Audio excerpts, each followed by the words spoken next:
E nosso estudo de hoje está no Evangelho de Mateus, capítulo 24, versículo 28. Pois onde estiver o cadáver, aí se ajuntarão as águias. Emmanuel vem comentar na lição 32 do livro Pão Nosso, Cadáveres. Apresentando a imagem do cadáver e das águias, referia-se o mestre à necessidade dos homens penitentes, que precisam de recursos, à extinção das sombras em que se mergulham. Não se elimina o pântano atirando-lhe flores. Os corpos apodrecidos no campo atraem corvos que os devoram. Essa figura de alta significação simbológica é dos mais fortes apelos do Senhor, conclamando os servidores do Evangelho aos movimentos do trabalho santificante. Em vários círculos do cristianismo renascente surgem os que se queixam, desalentados, da ação de perseguidores, obsessores e verdugos visíveis e invisíveis. Alguns aprendizes se declaram atados à influência deles e confessam-se incapazes de atender aos desígnios de Jesus. Conviria, porém, muita ponderação antes de afirmativas desse jaez, que apenas acusam os próprios autores. É imprescindível lembrar sempre que as aves impiedosas se ajuntarão em torno de cadáveres ao abandono. Os corvos se aninham noutras regiões, quando se alimpa o campo em que permaneciam. Um homem que se afirma invariavelmente infeliz fornece a impressão de que respira num sepulcro. Todavia, quando procura renovar o próprio caminho, as aves escuras da tristeza negativa se afastam para mais longe. Luta contra os cadáveres de qualquer natureza que se abriguem no teu mundo interior.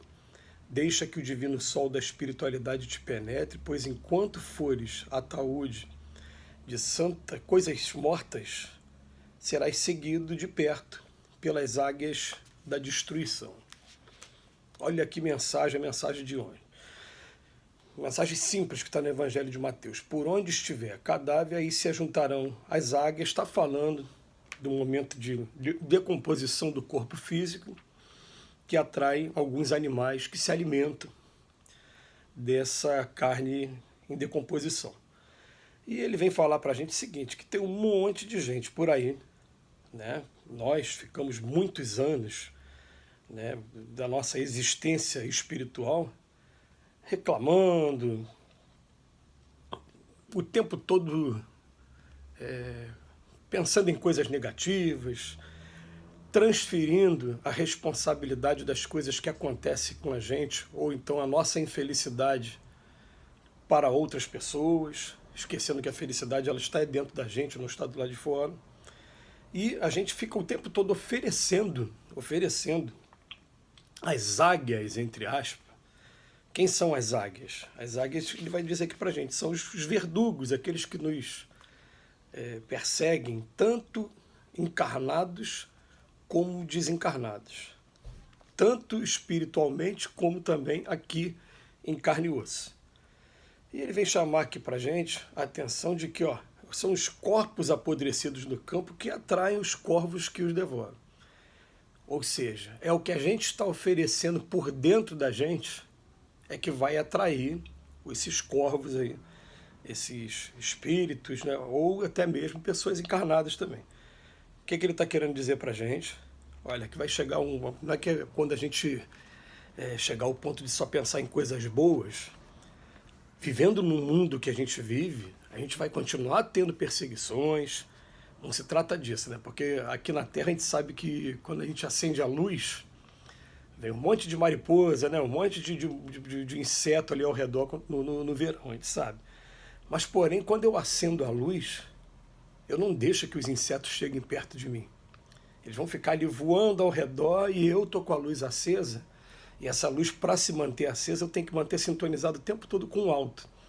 E esses insetos, eles vêm até a gente, né, até a lâmpada, para poder se aquecer. Você vê que ele não chega muito perto para não se queimar, mas ele fica ali ao redor procurando se aquecer também. Então, o que a gente está querendo dizer? Vamos pegar esses dois exemplos, essas duas figuras aqui. Primeiro, se eu estou alimentando, eu estou com tristeza, sentimentos negativos, ideias de vingança, eu estou oferecendo alimento para os espíritos, dentro da figura de hoje, águias, corvos. Eles vêm até a gente e o que eles fazem? Alimentam. Você está triste, você vai ficar mais triste ainda. Você está com ideia de vingança, eles vão oferecer para a gente 1000 planos. Você vai ter ideias 1000, eu vou fazer assim, faz assim, faz assim. Você vai achar que a ideia é sua e na verdade a ideia não é sua, não. São os espíritos que estão soprando no teu ouvido. Agora, quando chega ao ponto que eu vou eliminando do meu pensamento, do meu sentimento, esses tipos de pensamentos, né, de ideias, o que acontece? Os espíritos, naturalmente, eles se afastam porque eles não estão tendo mais alimento para eles. O que vai acontecer, sim, é que aí a figura da mosca, me fugiu agora o inseto, né? Esses insetos que vêm aí ao redor da lâmpada, eles vêm para se esquentar. Você acende a luz, né? Por isso que o trabalho é acender a luz, manter a luz acesa e levar a luz adiante. Então, eles vêm para buscar, de alguma maneira, através de você, dos seus exemplos, né? E até observar também, né? No primeiro momento, vem observar, será que é isso mesmo? E vão descobrir que não, porque aqui na Terra não existe perfeição, a gente não tem essa luz toda ainda, mas aqueles espíritos que já conseguiram acender a luz, mesmo de verdade dentro deles, eles estão o tempo todo rodeados, como nessa figura aí que eu coloquei, dos insetos ao redor da lâmpada, porque esses insetos, na verdade, estão querendo se iluminar também, estão querendo calor, né? Então, ele bota aqui pra gente, vamos lá. Como é que a gente faz, né, essa figura de alta significação simbológica, é das mais fortes apelos do Senhor, conclamando os servidores do Evangelho aos movimentos do trabalho santificante, né? A gente vai perceber o seguinte, a gente vai perceber que a gente começa a buscar o trabalho com Jesus, começa a buscar a disciplina e o comprometimento com a reforma íntima, mas nós estamos todos inseridos em família. Então o que vai acontecer? Vai aparecer às vezes conflitos familiares para testar a gente, vai aparecer parentes com as suas dificuldades e em algum momento pode ser até que a gente confunda as coisas e se sinta responsável pelos outros também, mas não somos responsáveis pelos outros. A gente pode influenciar os outros e ficar com a consciência tranquila de que o que a gente pôde fazer de melhor, a gente fez. Mas eles têm livre-arbítrio e a gente tem que aprender a respeitar o livre-arbítrio deles. Quando eu estou falando eles, eu estou falando assim, ó, companheiro, companheira, cônjuge, filhos, pais, todos aqueles que convivem com a gente. A gente não pode ficar exigindo também que eles mudem e façam exatamente o que a gente quer. A gente tem que aprender a respeitar o jeito deles. Mas é claro que daqui a pouco, né, quando a gente começa a acender essa luz, acabar com esses alimentos para os corvos e para as águias, aí daqui a pouco, né, a gente ou pode cair no erro de achar que nós também temos que acender a luz dos outros. Só quem acende a própria luz é o próprio indivíduo mesmo. Não adianta. Cada um tem o seu tempo, não adianta. Ou então de acreditar que eu poderia ter feito mais. Não, faz o seu papel, né? Então ele vem aqui para a gente assim, é imprescindível lembrar sempre que as aves impiedosas se ajuntarão em torno de cadáveres ao abandono. Agora, os corvos se aninham para outras regiões quando se alimpa o campo em que permaneciam. Então, olha a mensagem final, né? Um homem que se afirma invariavelmente infeliz, ele fornece a impressão de que respira num sepulcro. Agora, quando ele procura renovar o próprio caminho, as aves escuras da tristeza negativa se afastam para mais longe.